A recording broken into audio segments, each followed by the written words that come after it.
All right, Dylan, thanks, buddy. From the Kentucky History Center in Frankfurt, Our Stories, Our Service, Kentucky's Women Veterans. It's a new exhibit. It's going to be opening today, June 13th through the fall of 2024. You've got to make time to go see it. It's an exhibit that honors and explores how Kentucky's women veterans, their courage, their leadership, have made significant military impact, not just here in Kentucky, but across the country.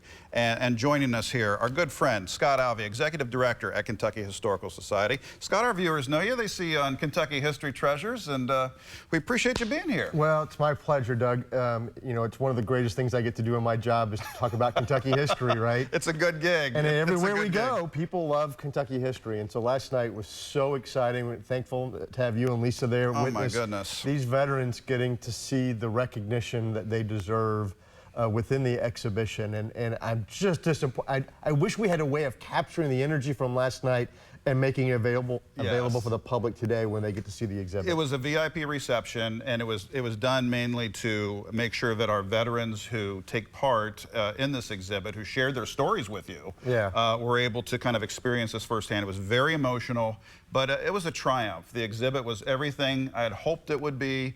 And as you said, it's necessary. It's necessary, and that's your mission at KHS, to preserve Kentucky's history, to educate, and to make sure that the public understands just the monumental impact these ladies have made. And I think this exhibit is a great example of living our mission in that you know, we're charged to tell all Kentucky stories. And so to be able to do a deep dive into the role of Kentucky's women, not just more recent veterans, but dating back to the 1910s and looking at that progression of how women were integrated into the military and the role that they played in. It's a very complex history that we're trying to, and we could probably have done an exhibit 3 times the size that we did for that.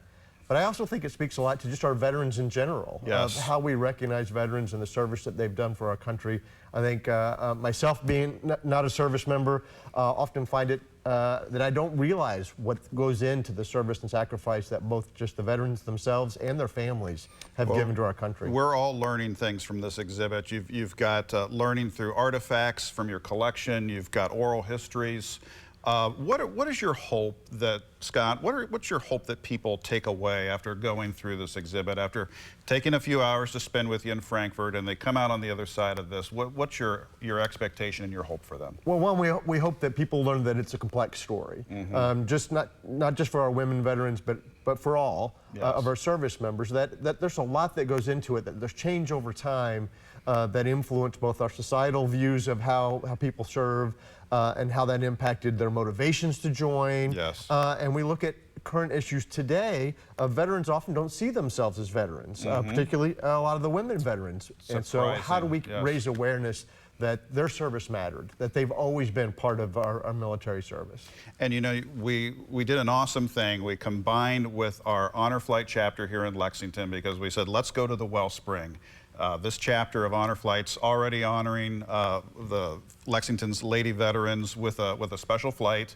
We were able to take part of that flight and capture their stories for this exhibit, and so seeing them relive that through this exhibit was just a once-in-a-lifetime experience. And you see this play out a lot in historical elements, right? That history builds community. And so being able to rally around their history, pulled them together in that honor flight piece. And Doug, you mentioned our artifact collections and things. Last night, we had a lot of veterans coming forward and their families saying, I have these items. Oh, very good. And this is the great piece, because that is our touch point to history. That is our touch point to be able to have that authenticity of the story that they're telling through these objects, through oral histories, through letters from home. And it was an amazing night to watch that happen. It sure was. That's why Kentucky Historical Society is so important for all of us. Scott, what's the best way for our viewers to plan their trip to see you in Frankfurt and to catch this exhibit? If you can, I would go to history.ky.gov. It has all of our hours of operations, programs that are upcoming for the exhibit, and all of our programs.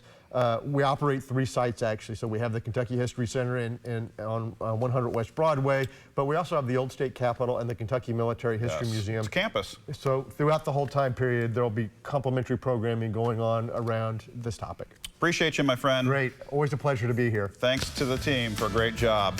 We're back in just a second, gang. Stick around now.